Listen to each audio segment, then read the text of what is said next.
Салам радиосунда жаңылыктар.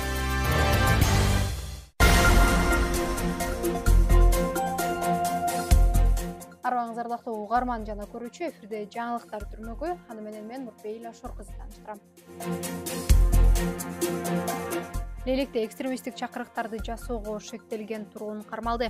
Кечээ 17 январь күнү социалдык тармактарда тыюу салынган диний экстремисттик уюмдарга таандык болгон материалдарды жайылтып жүргөн деген айып менен Лейлектин 34 жаштагы тургуну кармалды. Бул тууралуу облустук милициядан билдиришти.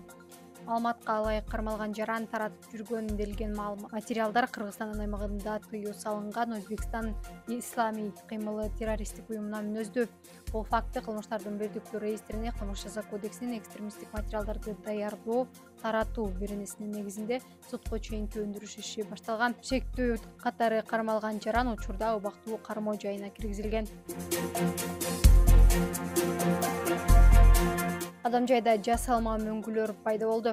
Адамжай районунун Орозбеков айыл өкмөтүнө караштуу Надыр кен жайлоосунда бийиктиги 10 метрге чейинки жасалма мөңгүлөр пайда болду.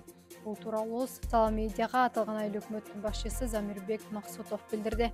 Инновациялык проекттин алкагында ушундай жасалма мөңгү жасоо иштери жүргүзүлдү. Бул 2,5 километр аралыктан булактын суусун алып келип, резервуар кылдырып, ошо резервуарга топтолгон суу өздүк агым менен 2,5 километр аралыкка келет. Бунун эң негизги аткаруучу милдети бул жайындасы суунун запас катары сакталып турат. Күн ысыганда ээрип, бул жайытта бодо малдарга, кой эчкилерге биринчиден суусундук болот. Экинчиден мына ошол жердеги кайрак жерлерге суу катары пайдаланылат.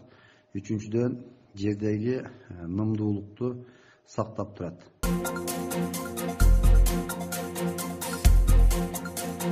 Лейлектин 2 айыл өкмөтүнө таштанды чыгаруучу унаа берилди.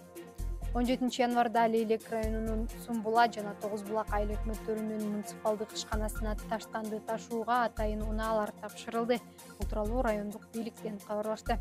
Ага ылайык аталган ишканага алынган унааларга райондук өнүктүрүү фондунан жана жергиликтүү бюджеттен 2,7 миллион сом бөлүнүп берилген. Күндүн маанилүү учурлары менен ушулар болду. Кайрадан эфир аркылуу амандашканча саламыңыз түз болсун.